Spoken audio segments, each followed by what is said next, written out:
Good evening, I'm Alicia Lewis. Chantel Middleton has the night off. One of the soldiers killed in the Fort Hood massacre 10 days ago is laid to rest today. The funeral for 37-year-old Timothy Owens was held in Rolla, Missouri, where he grew up. Owens was one of the 3 killed and 16 wounded by a Fort Hood gunman. This is video of last night's candlelight vigil for Owens, held in Effingham, where the sergeant was born. Everyone in the Missouri town knew of the fallen soldier, from co-workers to former schoolmates, all showing their support. He was a 10-year Army veteran who served in Iraq and Kuwait. We'll have more on his funeral tonight on Nightside. Well, 2 wheels and the open road. It's supposed to be liberating, thrilling, relaxing, all at the same time, but it can also be dangerous. ABC News Channel's Kimberly Howard is live outside the Halls Harley-Davidson. Now, Kimberly, with the beautiful weather we saw today, motorcycle season is revving up early. What's the big concern here? Well, Alicia, there's more than 300,000 of these babies registered here in Illinois. Sadly, though, dozens of their riders will die this year unless everybody out on the roads starts paying attention. It's a great feeling of freedom. It's much better than being in a car. You're out in the wind, so to speak. You got the sights, the sounds, the smells. But also the dangers. We present a smaller visual to the motoring public. So vulnerable. According to the U.S. Department of Transportation, motorcyclists are 35 times more likely to die in an accident than people riding on 4 wheels. It's those drivers that need to start seeing motorcycles. But by the same time, motorcyclists need to ride with caution. Bruce Levy is president of American Bikers Aimed Towards Education, or ABATE. He says safety starts well before the motorcyclist revs that engine. Wear helmets, proper attire, long clothes, gloves protecting your hands, boots. And don't just hop on your bike at the start of the season. Motorcycling is a physical skill, and therefore it's perishable.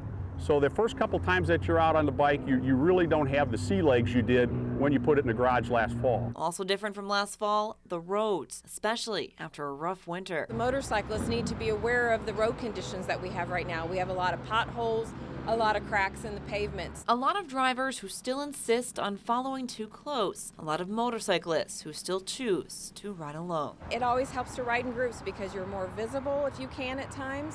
If you're a single motorcyclist, that's okay. You can wear reflective apparel. Now, next month is actually Motorcycle Awareness Month, and there's a good reason for that. May is actually the month where there is the most fatal motorcycle accidents. Let's see if this year can be different. Live in Springfield, Kimberly Howard, ABC News Channel. Kimberly, thank you. Both Halls Harley-Davidson and ABATE are involved with safety-driven events to ring in the motorcycling season. We will have all that information on our website. Just click on Web Watch. A local taxi driver is recovering tonight after crashing his cab near the corner of Passfield Street and Lawrence Avenue in Springfield. Police say it happened just after 1 this afternoon. Officers say Emmanuel Neal lost control of his cab after hitting a fire hydrant. He was the only person in the cab when it crashed. Police say he was ticketed for improper lane usage. He was also taken to the hospital, but is expected to be okay. It's no secret in Illinois, if you get a traffic ticket, police can take your license until you pay. But one Illinois senator wants to change that for good.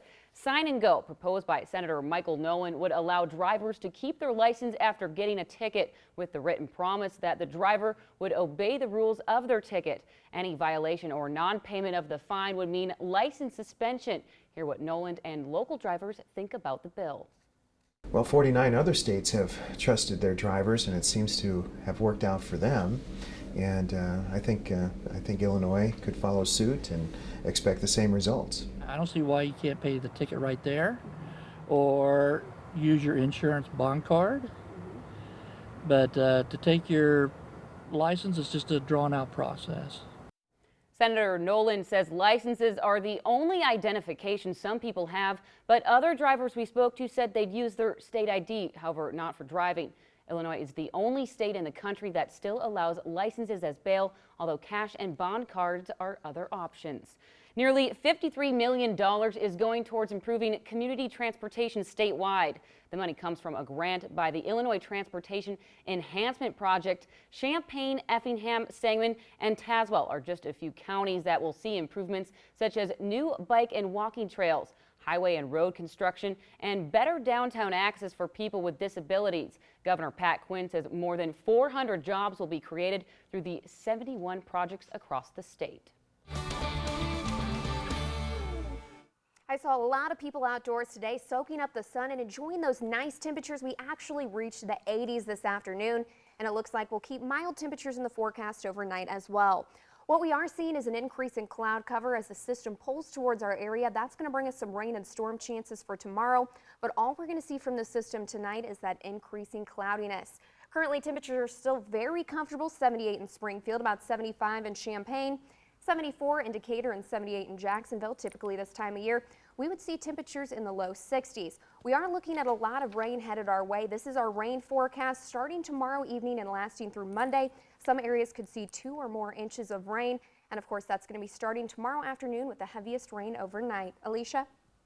Christina, thank you. Coming up next on News at 6, one of the darkest days in American history, the assassination of President Abraham Lincoln, how dozens mark the anniversary today at the Lincoln Tomb.